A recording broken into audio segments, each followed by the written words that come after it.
71வது தேசிய விருதுல என்னோட தம்பி சரவணமருது சவுந்தரபாண்டிக்கு சிறந்த ஒளிப்பதிவுக்கான விருது கிடைச்சிருக்கு. இந்த விருது நம்மளுடைய மண்ணுக்கும் நம்மளுடைய மதுரைக்கும் பெருமை. இன்னொன்று அவனுடைய திறமைக்கு கிடைச்ச ஒரு பரிசு. இன்றைய சூழல்ல அவர் இல்லாத காரணத்தினால அந்த விருதை அவங்க அம்மா முத்துலட்சுமி எங்க அம்மா போய் அந்த விருதை பெற்று வந்திருக்காங்க.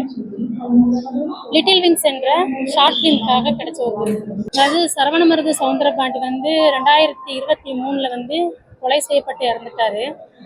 இந்த கொலைக்கான உண்மைத்தன்மை நீதிமன்றம் இந்த வழக்கை நீதிமன்றம் தானாக முன்வந்து சிபிஐக்கு மாற்றி அந்த வழக்கை உண்மைத்தன்மை வெளிக்கொண்டு வரணுன்றத நாங்கள் அரசுக்கும் நீதித்துறைக்கும் நீதிமன்றத்துக்கும் ஒரு கோரிக்கை வைக்கிறோம். அவர் இறந்து 1.5 வருஷத்துக்கு அப்புறம் தான் டிஎன்ஏ டெஸ்ட்டை எடுத்தாங்க. இந்த வழக்கு இன்னும் விசாரணைக்கு கூட வரலை.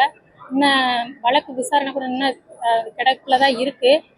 அதனால் இந்த கொலை வழக்கு சரவணமருது சவுந்தரபாண்டி இறப்பை சிபிஐக்கு மாற்றி தரணுன்ற நாங்கள் அரசுக்கும் நீதிமன்றத்துக்கும் ஒரு கோரிக்கை வைக்கிறோம்.